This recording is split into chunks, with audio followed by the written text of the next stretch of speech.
Welcome to the 2017 AASHE Conference and Expo. Please welcome our MC for this evening, Meghna Tare, founder and executive director at the Institute for Sustainability and Global Impact for the University of Texas at Arlington.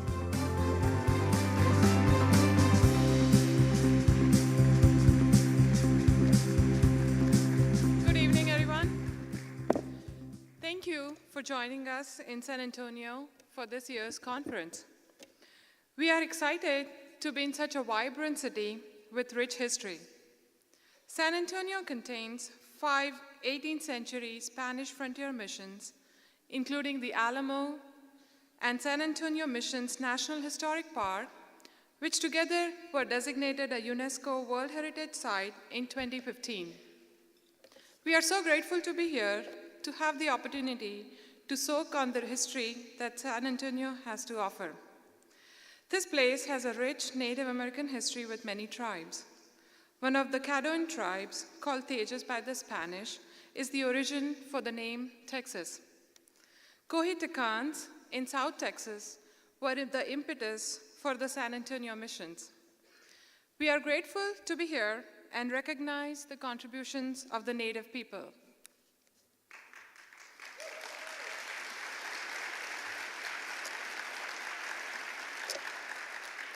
Before we get started, I would like to thank our sponsors whose contributions have helped make this conference possible. Please be sure to visit these sponsors in the Expo Hall and thank them for their support. Thank you also to our local host institutions who have graciously welcomed us to this great state of Texas. We are excited to learn more about all of the sustainability advancement in this region. This year, we had an unprecedented number of first-time attendees. Woohoo!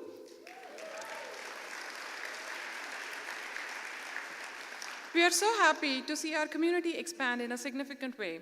I encourage our more seasoned attendees to share any conference tips they may have picked up over the years. Welcome. We are glad you all are here. I'm now pleased to introduce the Convention and Visitors Bureau President, Cassandra Mate, who would like to say a few words.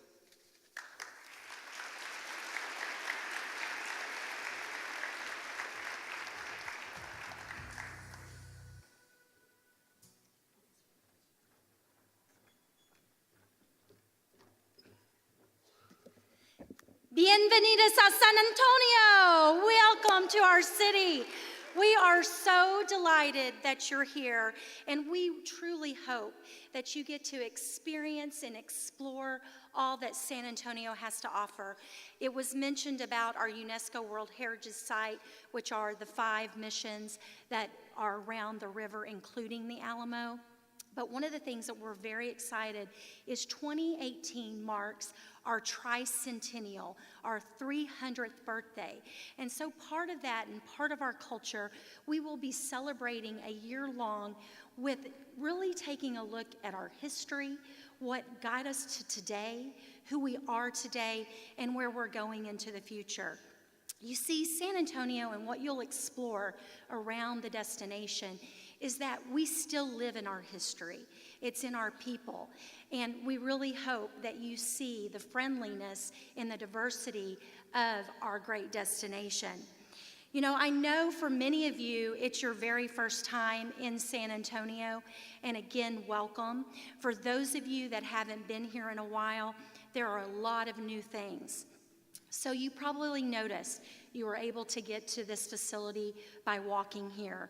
You can enjoy a lot of different wonderful assets and amenities of our destination just by walking along the river, along our streets. And in fact, our river walk has recently been expanded from 3 miles to 15 miles. So if you go one direction, you can explore and see and have access to those historical missions. If you go the other direction, which is north, you can access our San Antonio Museum of Art and one of our newest entertainment districts known as the Pearl District, which was once a Pearl brewery that they have evolved into a beautiful 22-acre mixed use of development with a hotel, with restaurants, with nightlife, and with actually a brand new jazz club that you must go try because it's fantastic.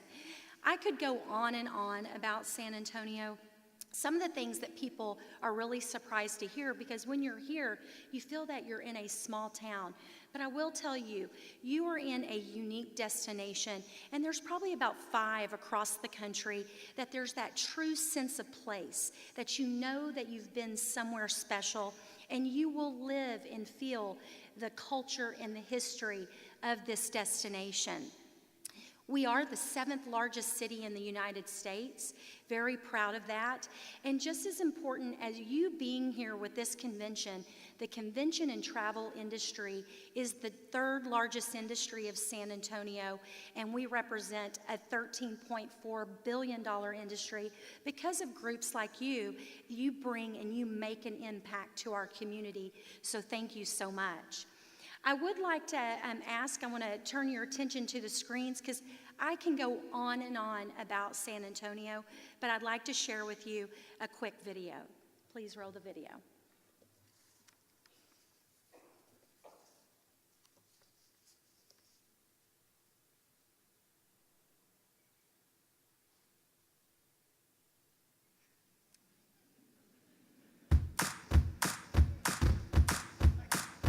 Here, exotic is the standard. Inspiration abounds. And at every turn, there's something new and amazing to discover.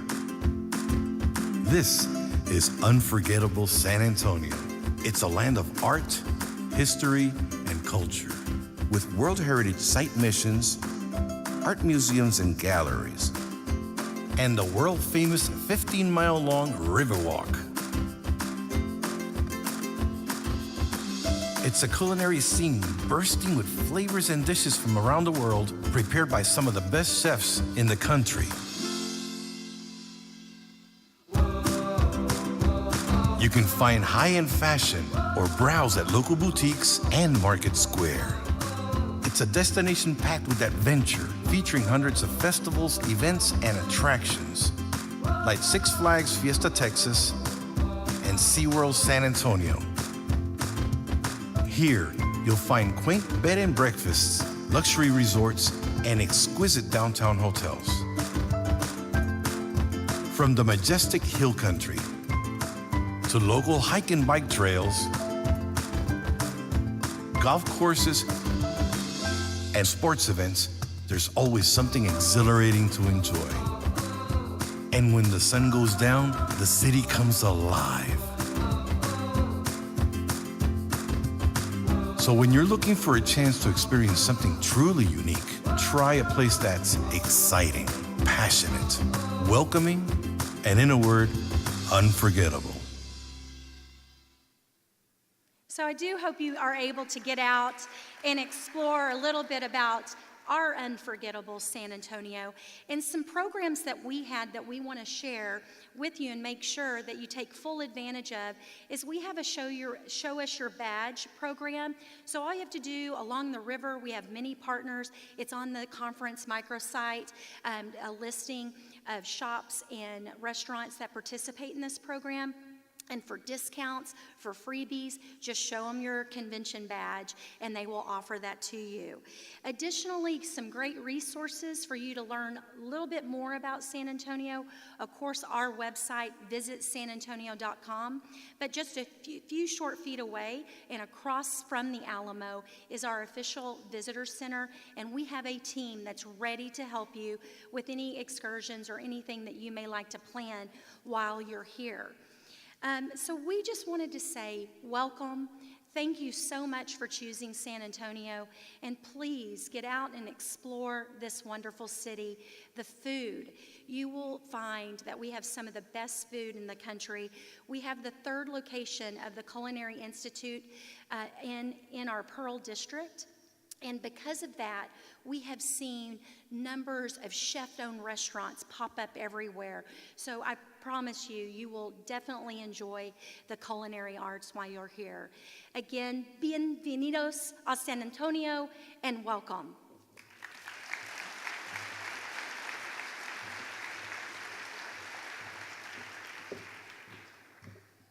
Thank you, Ms. Mate. I'm pleased to welcome our Executive Director, Megan Faye-Zahnizer, who has worked tirelessly with AASHE to support the global sustainability transformation for more than 8 years.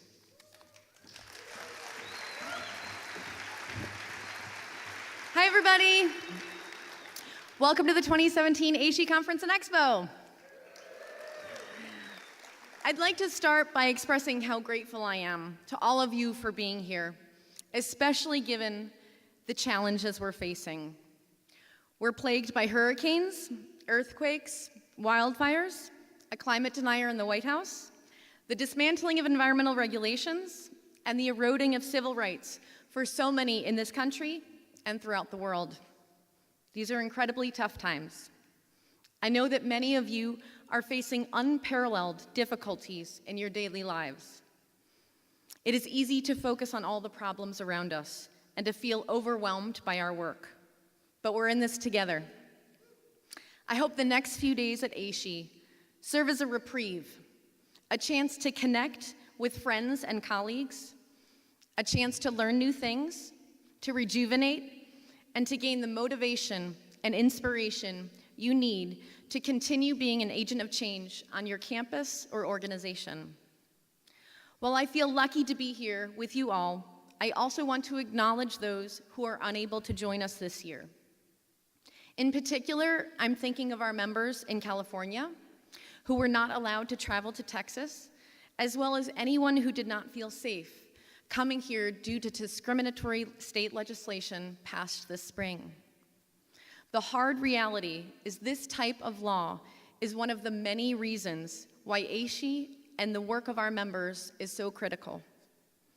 As our world continues to be divided by issues around race, religion, gender, and ethnicity, it is more important than ever that we have a forum like AASHE where we confront these issues head-on with open, honest, and civil dialogue about difficult and divisive matters.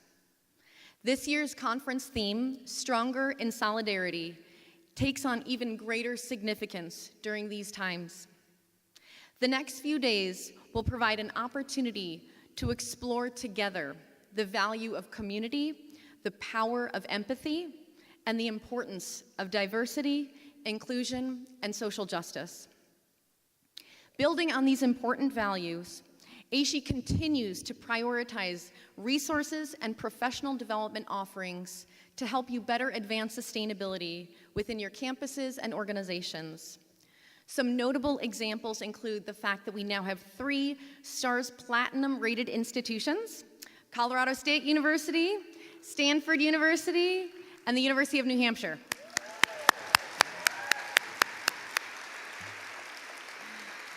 With more than 750 STARS ratings earned to date, we are incredibly proud of all of the work happening on so many different campuses.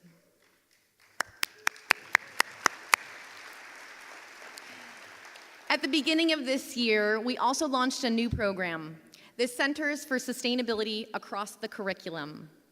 These centers increase the availability and accessibility of faculty development opportunities, ensuring that students are equipped with the knowledge and skills they need to help solve sustainability challenges.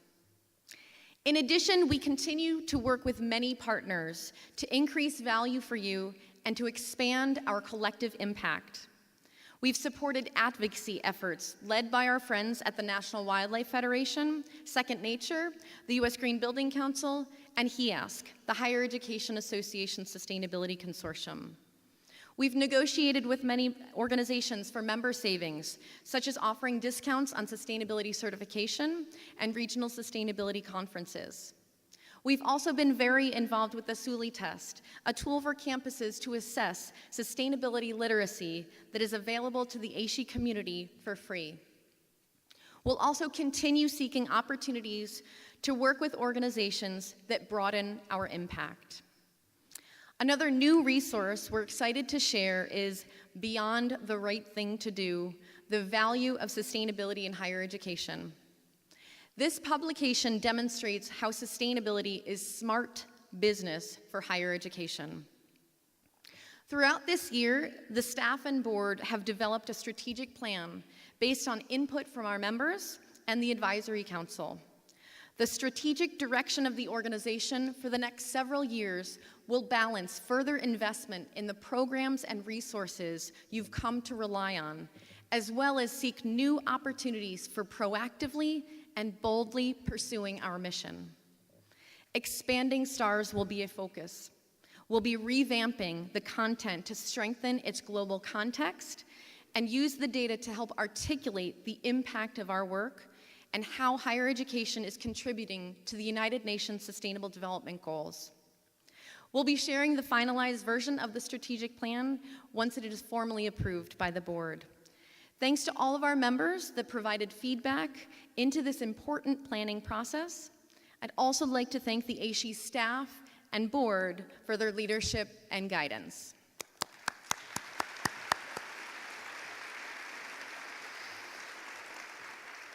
Now I'd like to take a moment to thank Bayware and Niagara Conservation, who generously provided scholarships to some of this year's attendees. We want as many people as possible to be able to participate in our conference and appreciate the support of these companies to make it more accessible. We will continue to work with our valued member companies to make scholarships available for future conferences. If you're interested in hearing more about our programmatic priorities and AASHE's plans for the upcoming year, I invite you to attend the AASHE State of the Organization address tomorrow morning. And now I have the pleasure of introducing you to Ben Jarrett, the North America Sustainability Leader at Kimberly-Clark Professional. Kimberly-Clark has been a leader-level member of AASHE for 4 years and a consistent advocate for the work we do. Ben also joined the AASHE Board of Directors earlier this year to provide business sustainability expertise. Please join me in welcoming Ben to the stage.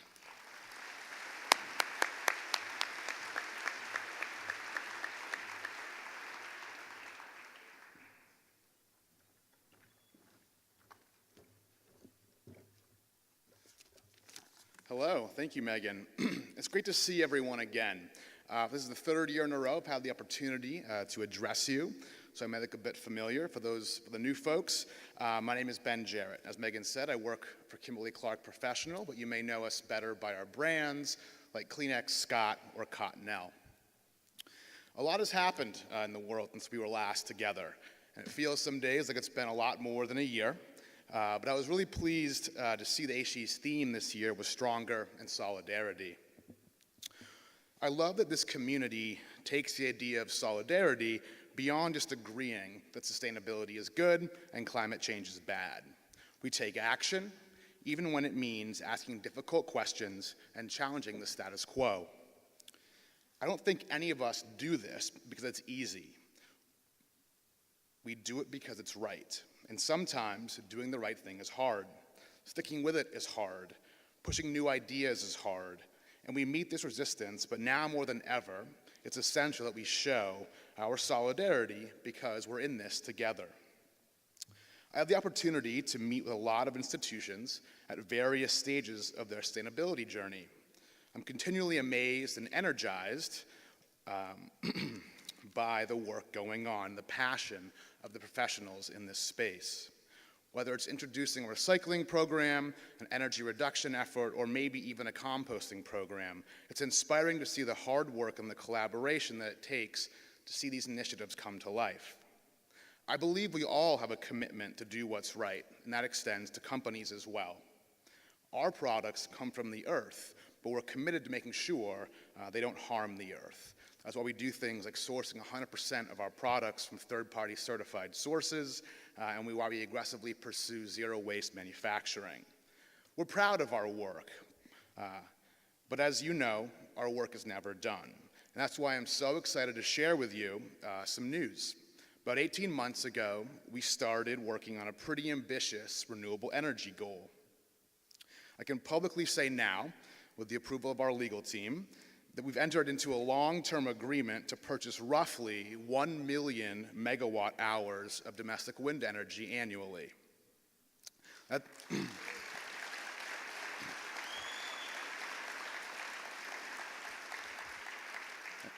Thank you. Just to put that in context, it's enough to power 100% of our North American facilities from the purchased energy. Thank you. Said another way, it's enough energy to power a city of 66,000 people annually, or to take 116,000 cars off the road every year. This will help us exceed our carbon reduction goals 4 years early. It's quite a bit of work to get where we are today, but I want to tell you why we started out on this journey. We did this because it's the right thing to do. We did it because climate change is real. We did it because we think this is what leadership looks like. And we do this because every day, people in every country stand up for progress to protect our planet. It's essential that we look for common ground and work together to drive meaningful change. And we are here to find those partners. Whether you work for an institution in California or a business in Georgia, we've got something in common, and frankly, we're stronger together in solidarity. Thank you.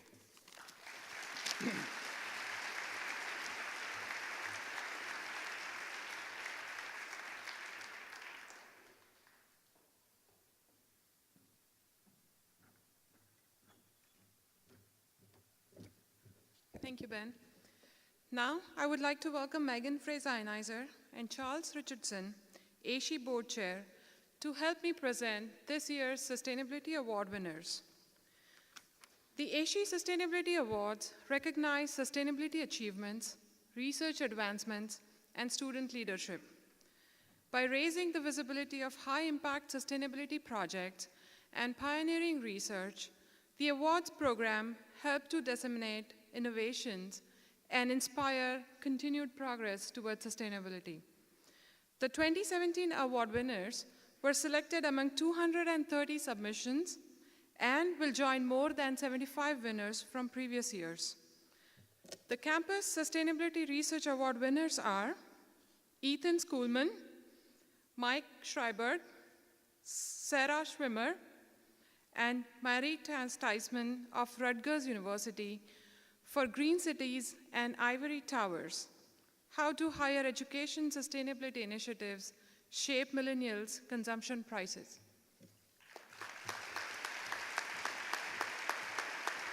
This study found that millennial students do not become more committed to sustainable consumption during their time on campus, suggesting the need for new approaches to encourage sustainable consumption among students. Katya Brundiers and Arnam Veek of Arizona State University for the Beyond Interpersonal Competence, Teaching and Learning Sustainability Professional Skills in Sustainability.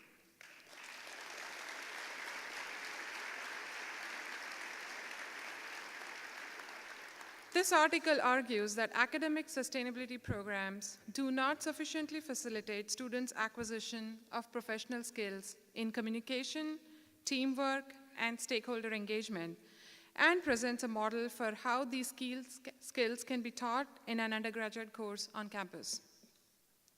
Elizabeth Kastner, Ellison Leach, Neil Leary, Jill Barron, Jana Compton, James Calloway, Meredith Hastings, Jacob Kimichek, Jonathan Lance-Trussell, Elizabeth de la Rigrera, and Elizabeth Milo, and Rebecca Rial for the Nitrogen Footprint Tool Network.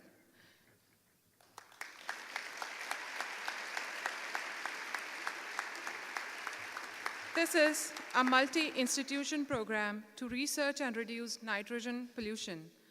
This paper shares the result of a collaborative effort to assess the amount of nitrogen pollution caused by 7 different institutions.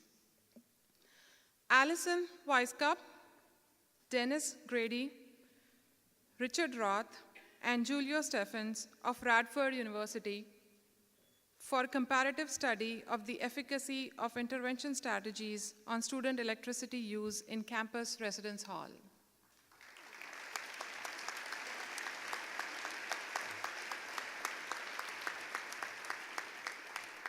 This study found that communications and programming around energy conservation is a cost-effective way to reduce student electricity use. Nick Morris of Kent State University for relocating education for sustainability from the campus to the community.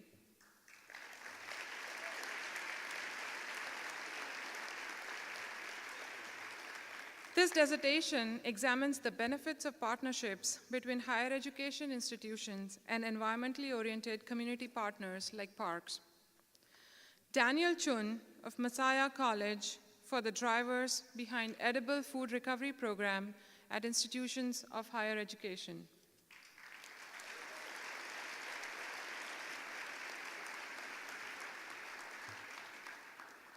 Based on a survey of 100 AASHE members, this study found that an institution's sustainability mindset was the most significant determinant of whether a food recovery program was in place. The Campus Sustainability Achievement Award winners are Johnson County Community College for their Student Sustainability Committee initiative that helps develop student leadership skills and sustainability knowledge.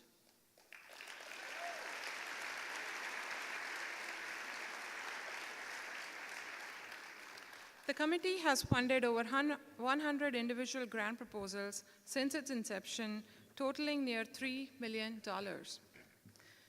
Illinois State University for the Fix It Friday project, in which fashion students offer free sewing, mending, and clothing repair to anyone in need.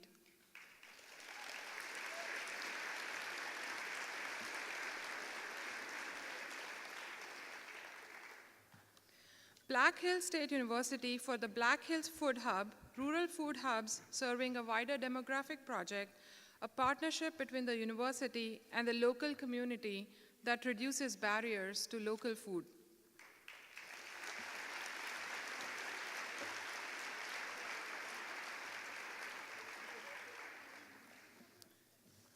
And finally, the Student Sustainability Leadership Award winner is the Engineers for a Sustainable World chapter at Georgia Institute of Technology for the Natural Herbicide Project that developed an effective natural herbicide and conducted tests to demonstrate its efficacy for use on campus lawns.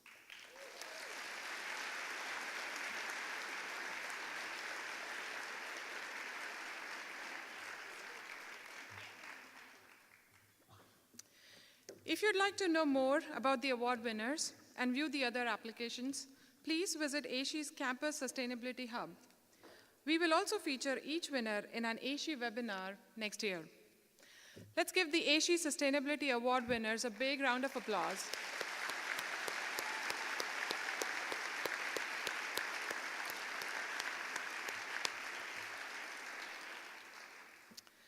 It is now my distinct honor to introduce this evening's keynote speaker, Dr. Katharine Hayhoe.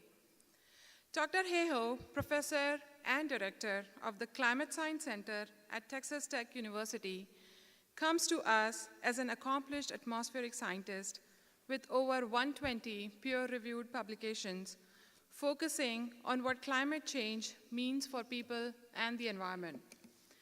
She was named Time's 100 Most Influential People in 2014 and one of Fortune's World's Greatest Leaders in 2017. But on a more personal note, she is the most influential person in my professional life too. Her 2004 research paper, Emissions Pathway, Climate Change, and Impacts on California, was the foundation of my master's thesis. 12 years later, I am honored to introduce her. Please join me in welcoming Dr. Hayhoe.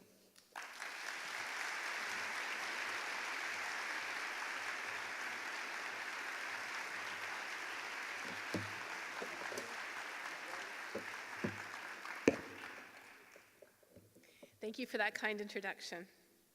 It's not often that your work gets to be recognized in such a scholarly way, but hearing about the inspirational work that earned all of the awards that you just saw is amazing, isn't it? It gives you hope. It feels like, yes, things are changing.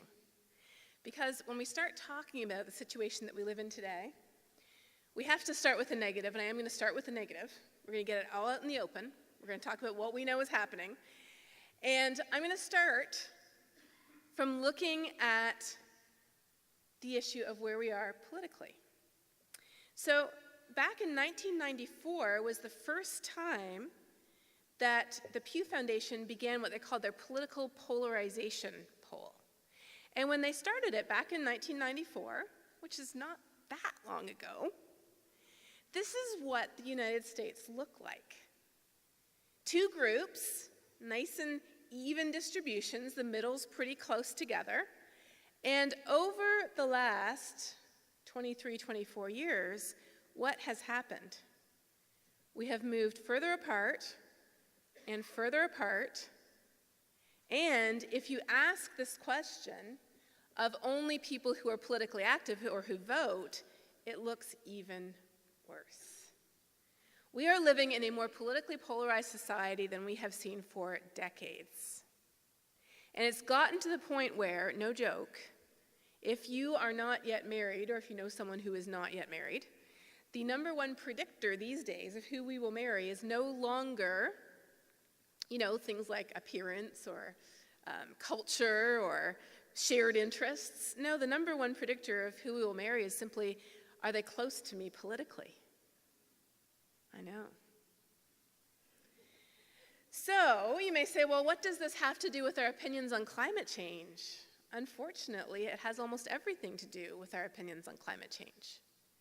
Now, a thermometer is not Democrat or Republican. It doesn't give us a different number depending on how we vote. But yet when we ask people, is climate change mostly human, mostly natural, or not happening? Results from a poll last year showed very clearly that our answers depend on who we vote for. And when we look around the world, we see that the situation is even more unusual.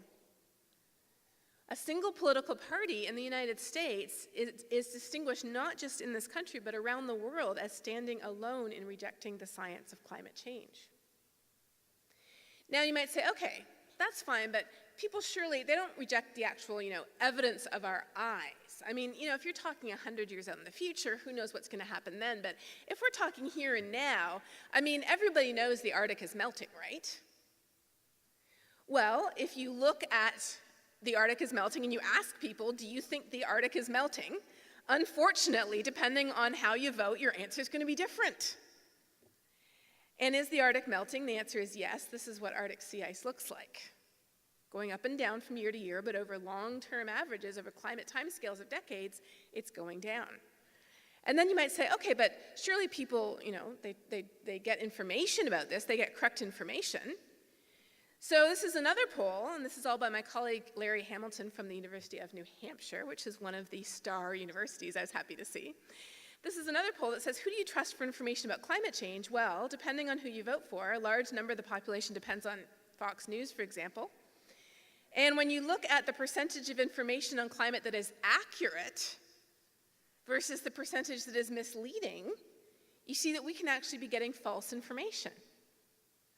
But then you might say, okay, well, surely we would believe the evidence of our own eyes and our own personal experience.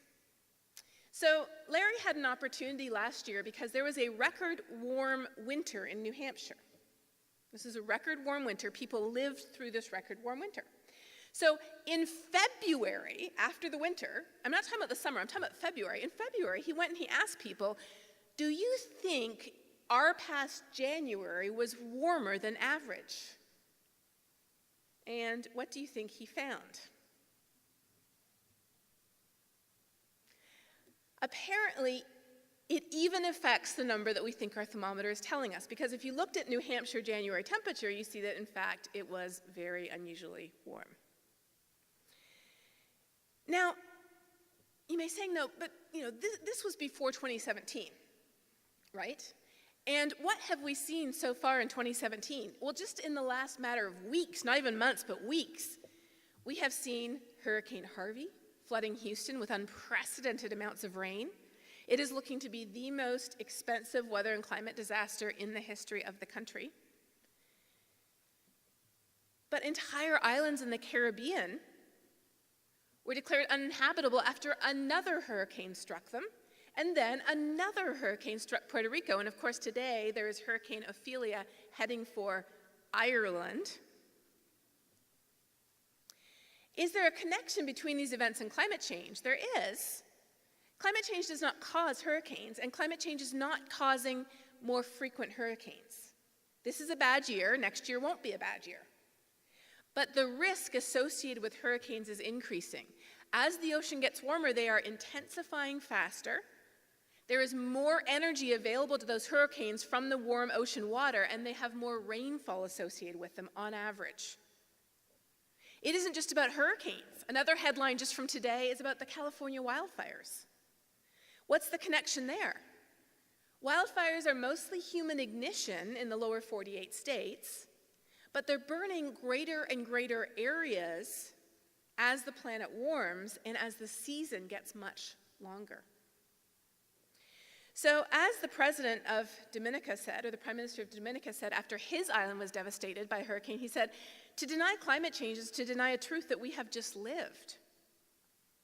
So surely the last 8 weeks that we have gone through in North and Central America, surely the last 8 weeks have changed people's minds. Larry did ask people this question. He just published his results. Here we go. Does recent extreme weather, and this is published just this past week, does recent extreme weather add to the evidence of climate change? People who self-describe themselves as liberal and moderately liberal are between about 79 to 85% say yes. People who are moderate, they're 50-50 on this issue. And if we're a moderate conservative or conservative, our answer is no. No, I'm sorry, it isn't. Why is that? It's because somehow in this incredibly polarized society that we live in today, climate change is one of the issues that has fallen square in the crack that is widening between us every day, it seems. 3 years ago,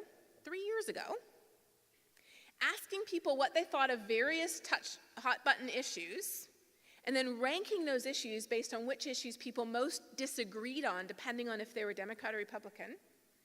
The number one issue that people agreed on or disagreed on 3 years ago was, do you approve of the president? And that should be the most important issue you disagree on, right? Because otherwise, why are you one or the other? Yes? That makes total sense. That should be at the top. But I bet you can see where I'm going here, right? Let's look at where the other ones are. Second most politically polarized issue 3 years ago was climate change. It even beat out gun control at that time. And then even worse for me personally is, do you trust scientists? I mean, seriously? Do you trust your accountant? Do you trust your physician? Where are these questions on the list?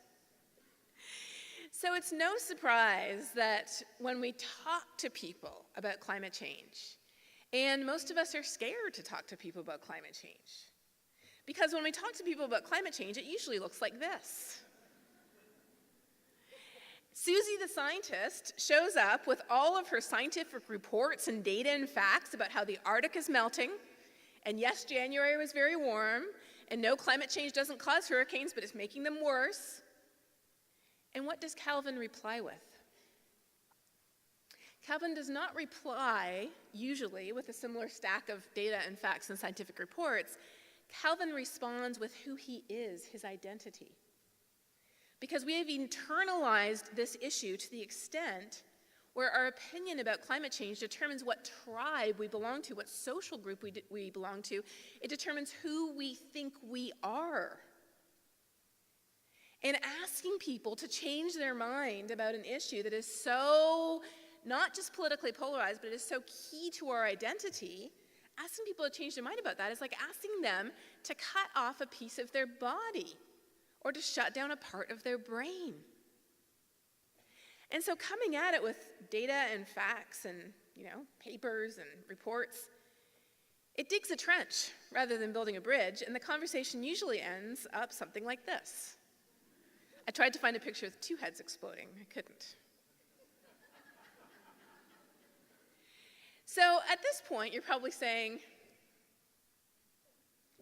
this problem is worse than I thought, isn't it? Where are you going to go from here? We often feel as if the real problem is that people don't get the science. And I would say the number one question that I get almost every day via email or on Facebook or Twitter and social media, the number one question I get almost every day is, could you just explain to my fill in the dots? Could you just explain to my neighbor, to my Uncle Joe, to my roommate, to my colleague, to my elected representative, could you just explain the facts to them? Because if they knew the facts, I'm sure they would change their mind, right? And when we look at public opinion polls, and these maps here come from the Yale Climate Communication Project. It's an awesome set of maps that divides out our opinions on issues related to climate by county, by state, and even by congressional district. You can check them out yourself. When we look at the facts, do you think that not just that the planet is warming, but that humans are responsible? Anything that's blue is less than 50%. Anything that's yellow or orange is more than 50%.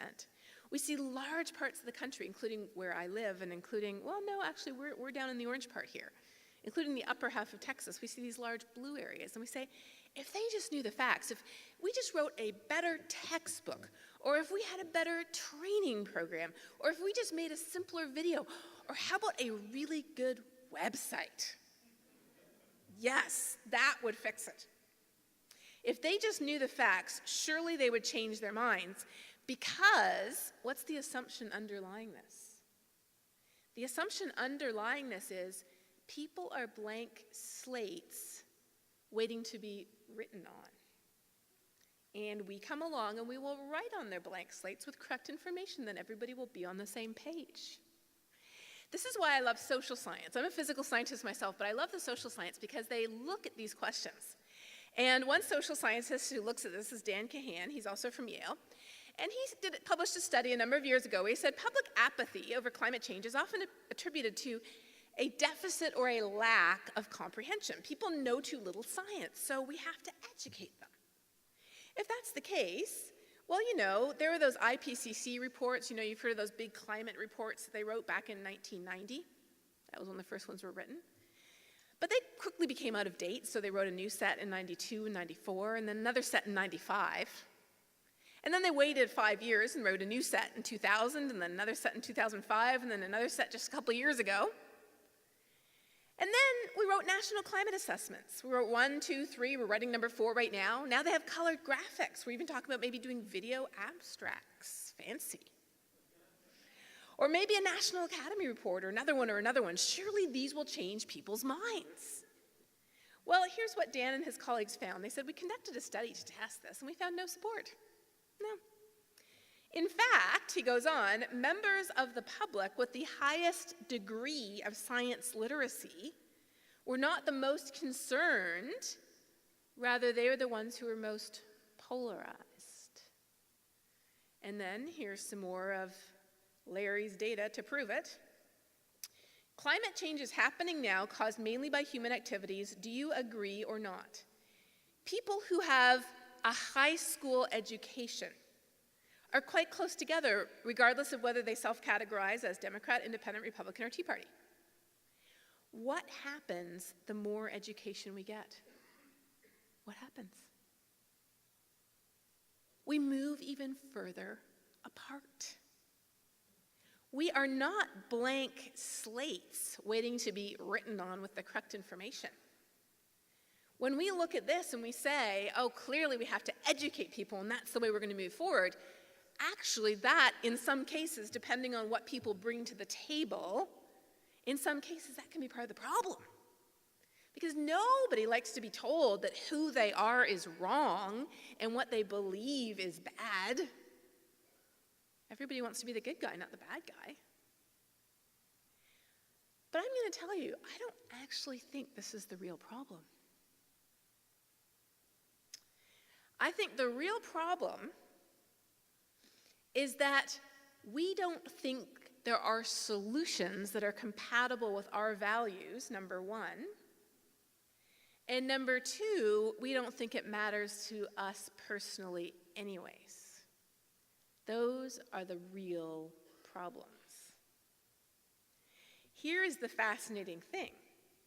When you have a conversation with somebody, and you may have already done this, if you have a conversation with someone, and if you haven't done this, just go out to a local restaurant and start a conversation with somebody there.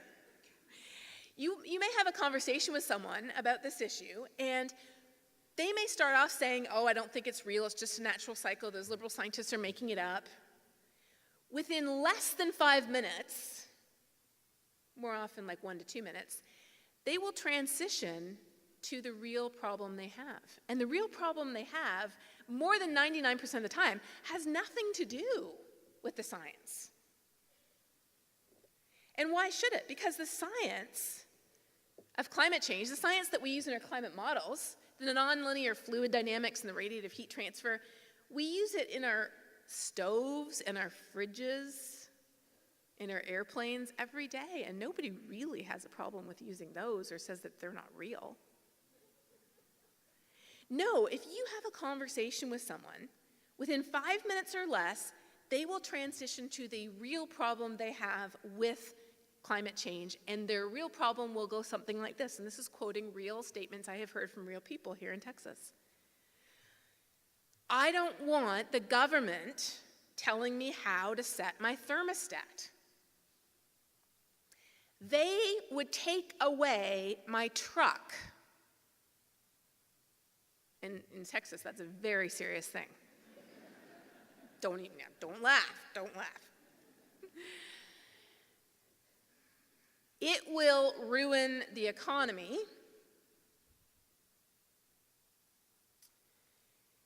And I won't be able to burn wood in my wood-burning stove. These are real things that I have heard, that within 1 or 2 minutes, we get to the real root of the problem. And that is that the solutions that we think are the only way to fix this problem are completely unpalatable to us. I don't know about you, but I do not want the government coming into my house and setting my thermostat. I don't want that. And so when the man said that to me, I was like, you know what, I'm with you. I don't want that either. I don't know about you, but I personally do not want to ruin the economy. I am from Canada, and we burn wood in our stoves up at the cottage, and I enjoy doing that. It's wood that we grow on our own property. So a lot of these perceived solutions that we've been told are the answer, or that we somehow think are the answer, we have a problem with them. But the real solutions, not so much. Because the folks at Yale didn't just ask about what you think about the science. They went on to ask about real solutions. They didn't ask, do you want the government to set your thermostat? Do you want to destroy the economy? And do you want to stop burning wood in your wood-burning stove? They didn't ask that because they knew what the answer would be. It'd be no across pretty much the whole country, right? Except for, some parts of, probably Texas would be like, what's a wood-burning stove? That part would be Dallas. Sorry, Dallas. Instead, they said, do you support your utility being required is a strong word, being required to produce 20% electricity from renewable sources? And you know what? Look at these colors here. It's all orange. All orange. And then they said, do you support setting strict CO2 limits on coal-fired power plants? Guess what? Yeah, everybody does. And then they said, do you support funding research? Do you support the government spending taxpayer money funding research into renewable energy sources? Everybody does. Isn't that amazing? These are the solutions, and guess what? Everybody already agrees.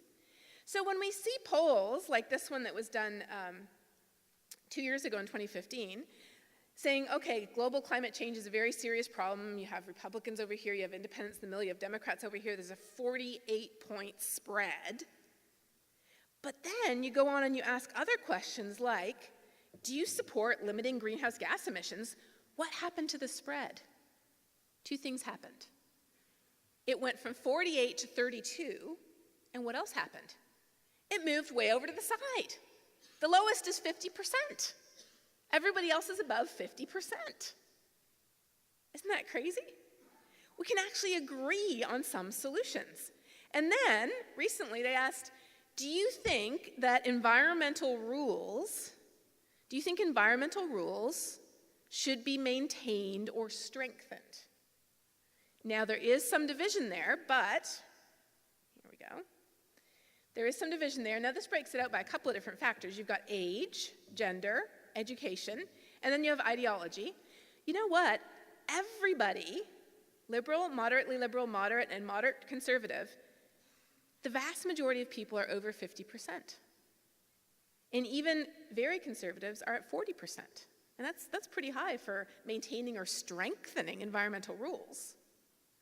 So what's one thing that we do agree on? We actually, when we're asked about specific, sensible steps and solutions that don't involve, again, the government reaching into our personal homes and affecting our personal liberties, we're actually on board with a lot of those solutions. So that's the first thing that we agree on. But then there's one more thing that we agree on too. We agree that we think that climate change is going to affect plants and animals, people in developing countries, and future generations. We agree on that. When you look at the Yale public opinion polls, they're all orange across the country. Yes, I do think it's going to affect people in the future, people who are currently in developing countries, people who are poor, and I also think that it will affect plants and animals. We agree on that, but we also agree on one more very important thing. We agree, and this is bad, we agree that we don't think it matters to us. Look at how dark blue this map is. And just for reference, I'll show you the other previous one. Remember, this is, do you think it's happening? This is the do you think it's happening map. This is, do you think it matters to you? Almost nobody thinks it matters to us. And so, in my opinion, the two most dangerous myths that we have bought into, they're not the myths that climate isn't changing or that humans aren't responsible. The two most dangerous myths that we have bought into, the most of us, large numbers of us have bought into, is number one, the myth that climate change is a distant issue that only affects future generations and places and people that are far away. And what plays into this myth? The cover of almost every book, the poster of almost every movie on climate change that you've ever seen, what is sitting there on that cover of the book? Yes. Or people might be showing you pictures of people who are affected by rising sea level, but they're pictures of people who live far away, not people who live close to where we live. And so because of that, the first most dangerous myth we have bought into is the idea that climate change is distant. It doesn't matter. And then the second most dangerous issue that we have bought into is that it's too hard to fix it now. But if it ever becomes a serious problem, somebody else will. Guess what? Today, both of those myths are being shattered. Because we are seeing things changing in the places where we live today, and we've realized, no, nobody else is going to fix this for us because it is already becoming a serious problem. So what's the solution? We've looked at what we think the problem is, and now we've looked at what the real problem is. But now, how do we tackle this problem? How can we talk about climate change in a way that doesn't end up like Calvin and Susie, or even worse, with the exploding heads? How can we talk about polarized issues? There are 4 steps, I think, that apply not just to climate change, but to almost any polarizing issue you can think of. The first step is not the science. It is not starting with the data and the facts and the information, the scientific reports piled up to 6 feet above your head. The first step is to genuinely bond and connect and appreciate the person or the people you're talking with. Yes. And I appreciate you. Listen to them, get to know them, figure out what makes them tick. What do I genuinely, truly have in common with this person that I can express legitimate appreciation and respect for? There has to be something, and if there isn't, then maybe you're not the best person to be talking with that person or those people. How can I identify with and connect and respect and appreciate this person? Number one. And then, based on what we connect over, what we share, how can I just connect the dots between the values that we share and this issue of a changing climate? How can I share from the heart why I care, and clearly they would too because they're that same type of person? At this point, if we have any explaining to do, we can do some explaining. But do not ever end with the explaining. We have to talk solutions. Because the social sciences also showed that as humans, if we feel like we're presented with this intractable, enormous, global problem that there's no way to fix, what is our natural defense to that? Dissociation, disengagement. We can't carry that burden. We are not equipped to deal with that burden. That is why we need solutions. How can we work together to tackle this problem in a way that's compatible with our values? All right, let me give you an example for each one of these. Bonding. What values do we share? I used to fish a lot. Many people still fish, or they hunt, or they bird. I spend a lot of time outside in the winter, and I like snow. I'm a mom. I care very much about the world that my child will inherit. I'm not a Rotary Club member, but when I went to speak to my first Rotary group a number of years ago, I walked in and I saw their banner. And I thought to myself, this is the perfect way to think about climate change. Is it the truth? Yes. Is it fair? Absolutely not. Would it build goodwill and better friendship to do something about it? Yes. Would it be beneficial to all concerned to fix this problem? Absolutely. So they had a lunch before the meeting, so I got my lunch at the table, and I sat there and I rearranged my whole presentation to do the 4-way test instead. And I got up there and I went through the 4-way test. And at the end of my presentation, a businessman came up and he said, you know, I wasn't on board with this whole global warming thing, but it passed the 4-way test.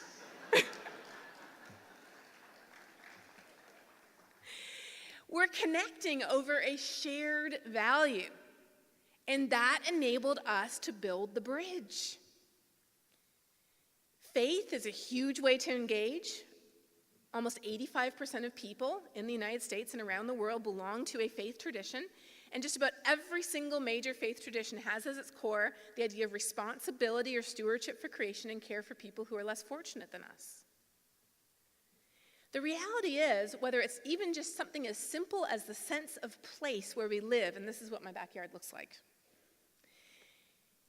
just about every single human on the planet already has, let that sink in for a second, they already have the values they need to care about climate change. Isn't that a crazy thought? So often we think, well, we have to instill the right values, we have to teach the right values, we have to model the right values. No, I think people have the values. What we have to do, our job, is to connect the dots, to really get to know who it is that we're working with and we're talking to figure out what makes them tick, what their values are, what they perceive makes them a good person, and then connect the dots between that very concern, love, anxiety, value, connect the dots to a changing climate. Because when it all comes down to it, we can't survive as people floating randomly in space without a planet. I was at a space conference this summer where people were, with straight faces, advocating terraforming Mars as an escape from climate change. And my presentation was coming up after some of these discussions, and I was sitting backstage with the royal astronomer from England, Lord Martin Rees, and I said, if you don't mind me asking, do you agree with this? He said, are you kidding? He said, terraforming Mars is thousands of times harder than just preventing climate change. Not to mention the fact that well before we even get to that stage, climate change would overwhelm our civilization. We can't just survive floating in space. We need our planet. Every single one of us needs a planet to live on. That's why I think we already have the values that we need. How can we connect them to a changing climate? Just think of who you are. What are you passionate about? What do you care about? How can you share that with others from the heart? Again, whether you're passionate about skiing or birding, whether you're passionate about livable communities or having water available to those who need it, whether it's farmers here or farmers in other places. Are you passionate about caring about people who are already vulnerable and dispossessed? Looking at a map of the world, who is most affected by a changing climate? Are you passionate about your faith? As it says in the Texas version of the Bible, which is published on road signs in Texas. That love thy neighbor thing, I meant it.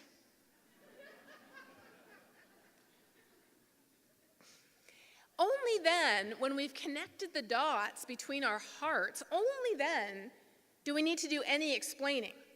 It's real, it's us. Yes, over 97% of scientists agree. But even more importantly, why does it matter? It matters to us in the east because of rising sea level and stronger storms. It matters to us in the west because of pine bark beetles overwintering, eating millions of acres of forest, and they're just waiting for someone to drop a match.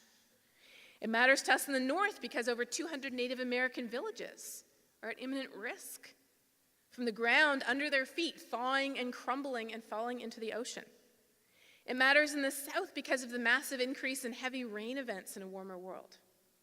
It matters to us, no matter where we live, because we're already at risk from climate and weather. This is a map of the number of billion-plus-dollar weather and climate disasters that have happened since 1980. And the number one reason we care about a changing climate is because it takes the risks we already face today and it exacerbates them. You have a pair of dice. There's always a chance of rolling a double six. A double six is a hurricane, a drought, a flood, a heat wave.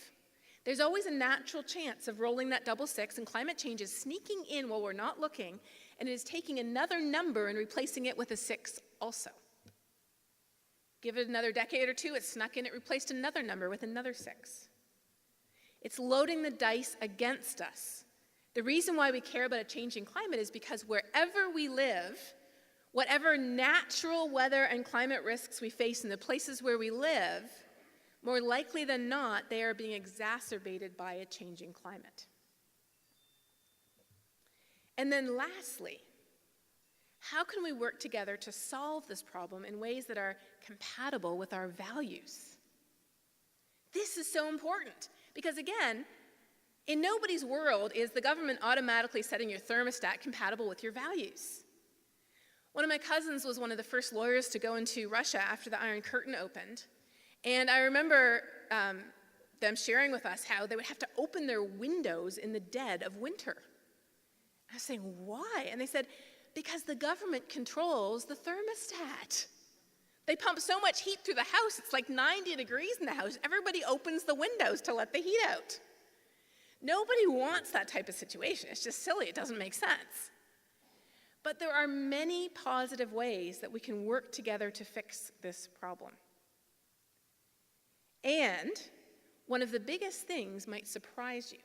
So remember I showed you this figure before. Do you think global warming will harm us personally? It's pretty blue, right? It's very blue.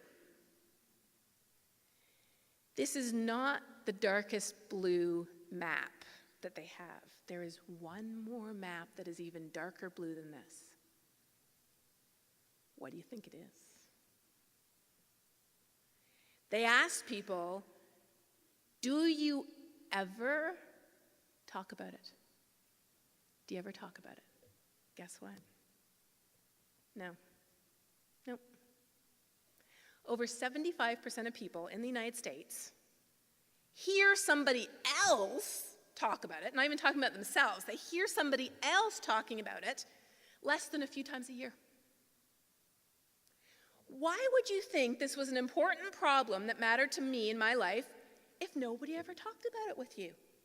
You wouldn't. Why would you think we could fix this problem if nobody ever talked about the solutions? You wouldn't. I'm often asked what is the most important thing we can do when it comes to climate change, and my answer often surprises people, but now it won't surprise you. It's because my answer is, we can talk about it. Because by talking about it, we recognize that it matters to us, it is affecting us here and now, and there are things we can do about it, and there are things we can do to fix it.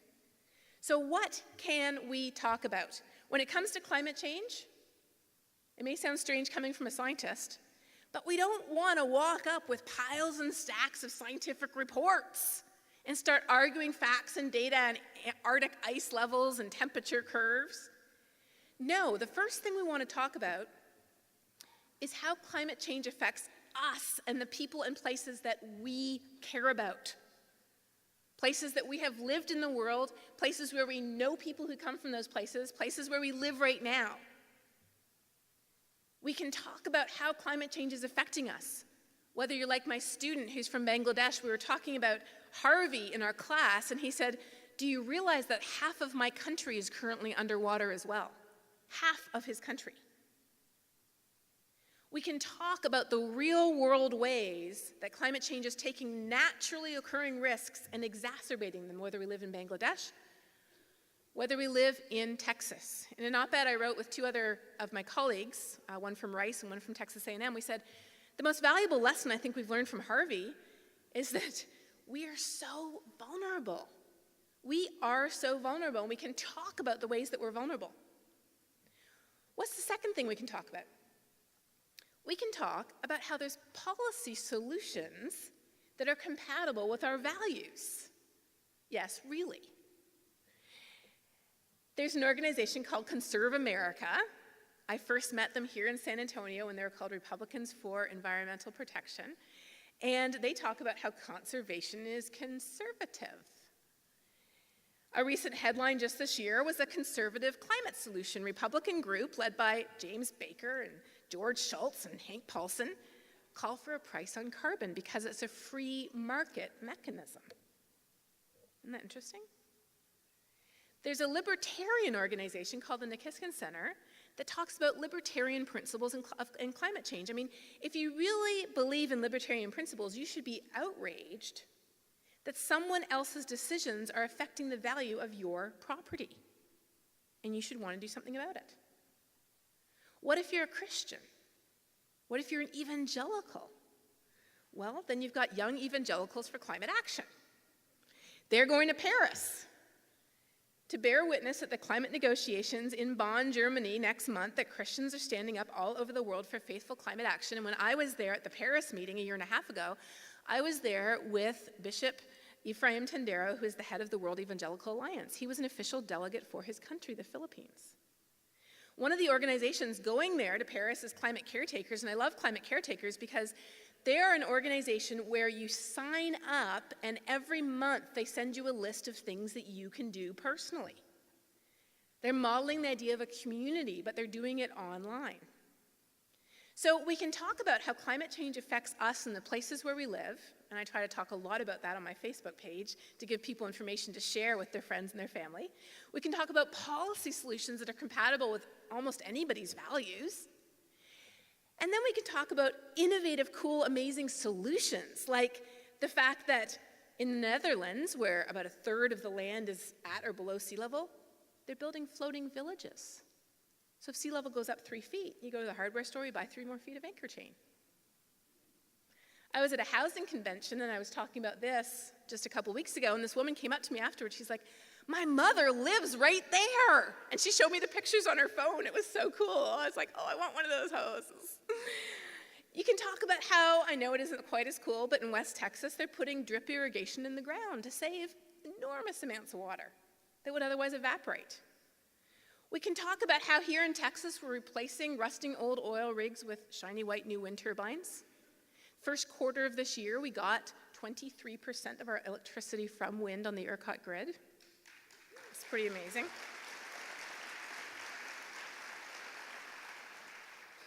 But the same things are happening around the world. Pay-as-you-go solar is revolutionizing hundreds of millions of people in sub-Saharan Africa who don't have access to any type of energy at all.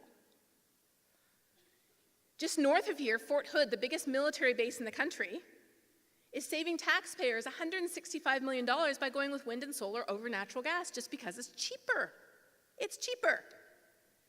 We're breaking records, like I talked about, with the amount of wind energy we're generating. We have entire towns like Georgetown, it's about an hour and a half north of here, Georgetown, that's going 100% green.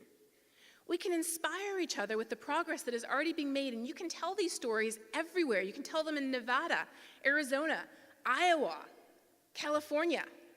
We can talk about the solutions that are already happening. We could even talk about solutions in China, where they're investing $360 billion in clean energy. They've been shutting down an average of a coal-fired power plant a day for the past year rather than building a new one. They have more wind and solar than any other country in the world. We can talk about these things, and we can talk about how we're in danger of falling behind technologically, because India is setting the cheapest records for solar energy. And China has more wind energy than Texas and all of the US put together. And we can talk most of all about how we individually, as individuals, we can make a difference. Our choices really do matter. There are things we can do as individuals. I always get my students to measure their carbon footprint on a carbon calculator. We talk about how personal choices like diet play into our carbon footprint, and eating lower down the food chain makes a difference. One of our little global weirding videos, we have these little global weirding videos on YouTube, is I'm just one person, what can I do? We talk about what campuses are doing, like Houghton College, 1,200 students in upstate New York where it is very cloudy. They put in the biggest solar array of any educational institute in New York. We can talk about this, and in talking, we can act. Because when we don't talk about this issue, we're frozen. When we do talk about it, we can bond over our shared values, we can connect them to climate, we can explain what people need to know, but we can find ways that we can work together to act, and isn't that our goal? The first step to acting together is to talk about it. I'm going to close with words from my favorite scientist, Jane Goodall. Just a year ago, she said this. She said, "It's only when our clever brain and our human heart work together in harmony that we can achieve our full potential." So let's think about this at this conference, today, tomorrow, and the next day. How can our brain work with our heart to achieve the potential that we're all capable of? Thank you.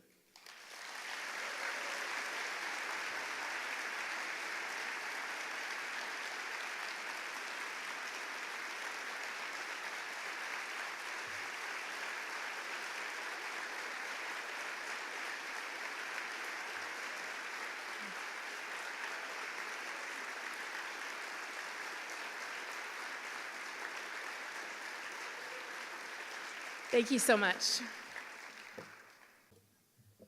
Thank you so much, Dr. Hayhoe, for connecting the dots between communication, empathy, values, to tackle the problem of climate change, and the fact that this is whole a systems thinking approach to the problem. Everything is part of the puzzle. So before we close, I'm excited to share a trailer for tomorrow evening's movie, screening by director and Academy Award nominee Josh Fox, titled How to Let Go of the World and Love All the Things Climate Can't Change. Grab your favorite movie snack and join us tomorrow night at 7:30 p.m. to watch this feature documentary.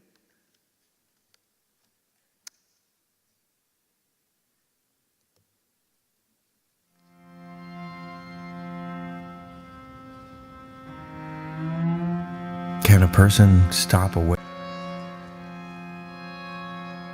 Could you stand on the shore and stop a wave from crashing?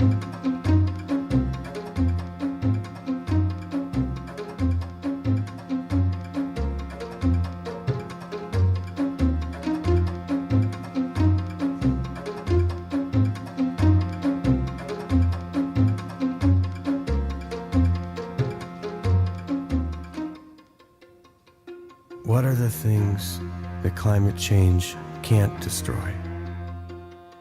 What are those parts of us that are so deep that no storm can take them away?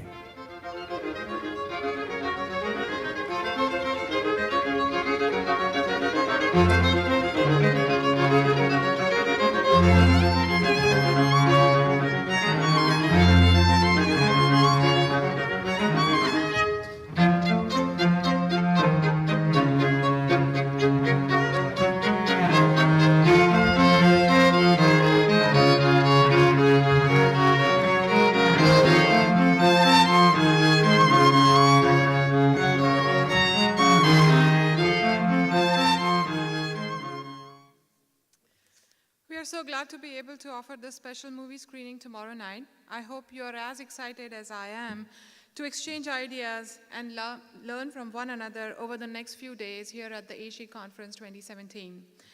Let's kick off this conference in style with the Expo Hall opening reception happening now in Hall 1. Thank you all and have a great conference. Good night.